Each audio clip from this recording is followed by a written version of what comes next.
Take this down to the ground now. As we mentioned, the National Weather Service has been working to survey the damage around Kentuckiana. Right now, Connor Steffen is with them and has been with them for a big part of the morning. Connor, dive into this with me and talk through what they've been able to confirm with you so far this morning.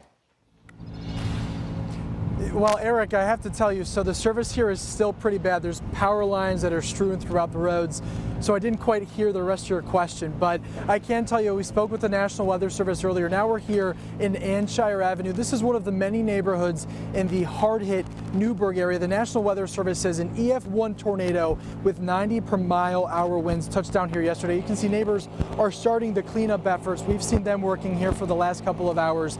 But then also turn to this car right here. The owner of this car, her name is Helen, told us that this happened last night. Obviously, this was the effect of that EF1 tornado around 5 or 6 o'clock. And the shocking thing is, from this car, we're going to turn now to, right as we walk up to it, this right here is her house. And this is a 100-foot tall oak tree. Now, we hear a lot during these storms that these types of oak trees are really dangerous. You know, they're really beautiful, but then when you get these types of storms, they're so hollow that it just makes them a liability in these types of storms. So this oak tree came crashing over the power line and onto her car. That was one part of it. The crazy thing, though, guys, is when she talked with us, she said that she didn't hear it at all last night when it happened. I was astonished and I couldn't believe that it had happened without there being any signs that it was that bad until I walked up to the steps and looked out. It was crazy. We were already depressed over the amount this is going to cost, but it'll be okay. We've got insurance.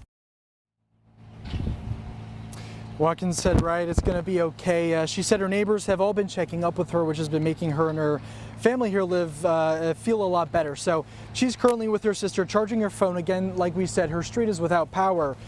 Even harder hit, though, than Newburgh was PRP. This was the end of that EF1 tornado. In PRP, however, the National Weather Service is telling us 110 mile-per-hour wind gusts. So as we continue to survey the damage, as do they, we'll bring you guys some updates. We're going to go try to talk to some more homeowners here in the next half hour. But for now, live here in Newburgh, Connor Steffen, WHAS11 on your side. And that is what solid live reporting looks like. Connor, thank you so much. Take a look at your screen now. So far, there are more than 7,000 LG&E customers across Kentucky with no power. LG&E says its crews have been working around the clock to restore that power. Now, if you are experiencing an outage and you have LG&E, you can simply text the word outage or status to 454-358. You can also call this number. We've got it on your screen, 502-589-1444, or you can simply visit lgne-ku.com.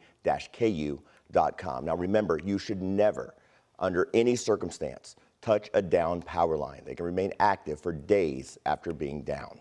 Now, take a look at some of these photos that we've been getting. Several of you are showing us your down trees, power lines, and damages to your homes and neighborhoods. And a lot of what you're seeing here now is from the Highview area near Fern Creek and Bashford Manor. And we got to tell you, your photos have been very helpful to us in our reporting and helping us tell the story of Wednesday's damaging weather. You can continue to send them to us by texting the number on your screen. Lots of numbers at you today, I know that, but 582-7290. And this storm is just a reminder of the importance of having the forecast on hand. When the power goes out, we continue to broadcast on the WHAS11 app and also at WHAS11.com. We'll circle back to weather in a bit, but some other news of the day. Clarksville firefighters knocked out a fire at the Farrington Apartments this morning. Those apartments are on Lombardi Drive. We know at least one person was taken to the hospital, and we are working to learn their condition. Students across the country participated in a lunchtime walkout Wednesday to protest gun violence and call for action. Students in Uvalde, Texas joined thousands nationwide and held signs as they protested. This, of course, the town that saw 21 people killed in a school shooting last May. In Denver, thousands of students walked out of class, and it comes just 2 weeks after a student shot 2 administrators while being searched before school.